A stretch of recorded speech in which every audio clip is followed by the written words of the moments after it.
Un sujet très capital est au devant de nous. Pourquoi 90% des designers graphistes restent pauvres et comment sortir du lot, qui va faire appel à l'interaction de tout un chacun d'entre nous qui se retrouve dans la situation afin de pouvoir nous dire quoi faire en commentaire. Mais en tant que professionnel, après plusieurs analyses objectives, voici les quelques raisons fiables qui peuvent vous aider, si vous êtes graphiste designer demeurant dans la pauvreté, de savoir comment vous en débarrasser. Mes chers créateurs, aujourd'hui, je vais vous dire une vérité qui dérange. Ce n'est pas votre talent qui vous maintient pauvre, c'est votre absence de stratégie. Dans notre génération CD, les logiciels ne manquent pas. Les tutoriels en ligne ne manquent pas, il y en a très nombreux. La créativité aussi ne manque pas, surtout que nous sommes accompagnés de l'intelligence artificielle dans tous les domaines. Mais ce qui manque, c'est la maîtrise du pouvoir stratégique. Beaucoup croient que si les clients respectent leur talent, l'argent suivra. C'est faux, détrompez-vous. Et c'est la toute première différence avec l'autre sujet, celui qui parle de pourquoi les clients dans le monde ne respectent pas votre métier de designer.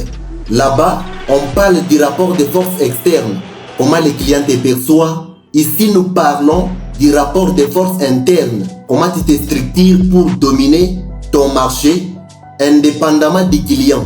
Étant donné que vous resterez des simples exécutants, vous serez payés comme des simples exécutants. Aujourd'hui, nous changeons cela. Ce que vous devez savoir est qu'ici, on parle de la guerre des prix, le manque d'éducation financière, l'absence de spécialisation, mentalité petit projet, petit prix, et aussi la dépendance au client unique. C'est un sujet plus émotionnel, plus polémique, et aussi plus viral. Il touche l'ego et la frustration. Et ce sujet doit nous éclaircir sur le pourquoi la majorité stagne. Et vous ressentez que c'est un sujet de masse. L'erreur numéro 1 à éviter, c'est d'éviter de designer pour plaire au lieu de vendre. Beaucoup de designers cherchent des compliments.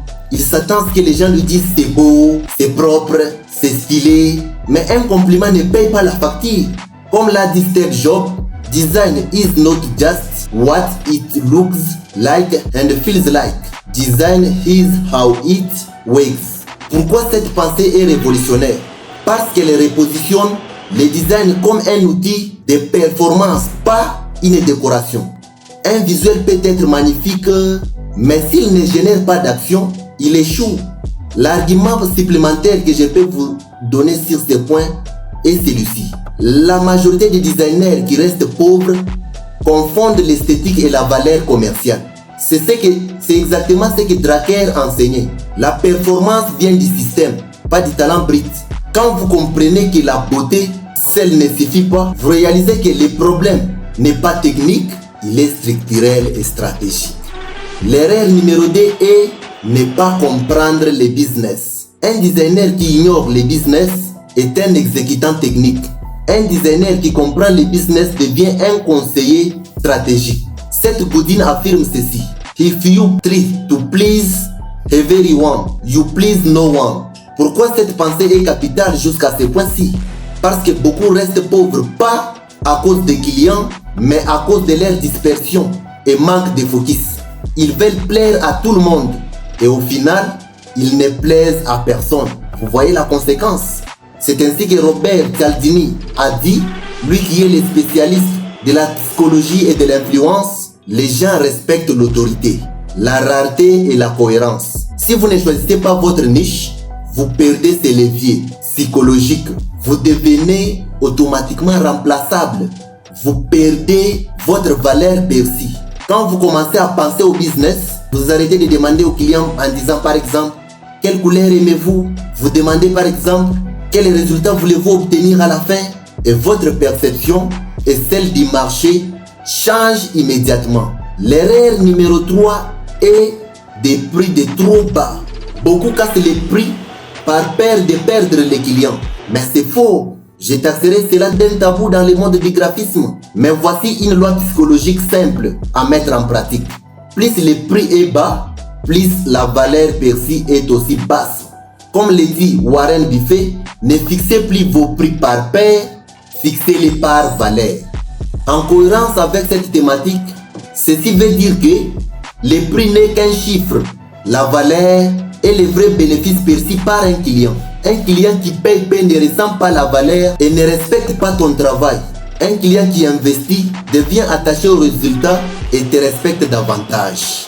C'est pourquoi Daniel Kahneman a dit sur les prix et l'engagement psychologique que les gens ressentent plus fortement la perte que les gains.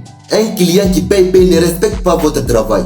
Un client qui investit devient attaché au résultat et te respecte plus davantage. C'est ce de quoi nous venons de parler il n'y a pas trop longtemps. Alors, à ce niveau, la question n'est plus comment trouver des clients. Vous restez main à la joue, comment trouver des clients. La vraie question devient comment devenir indispensable. Alors, la quatrième clé, c'est laquelle?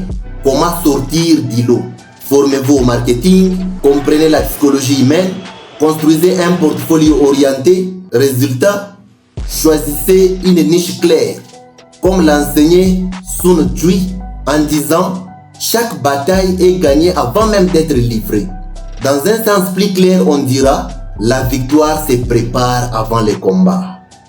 Et dans le sens profond, ça sera, la réussite ne dépend pas simplement de l'action visible, elle dépend surtout de la préparation, de la stratégie et aussi de l'anticipation. Dans le design, tout comme dans le business,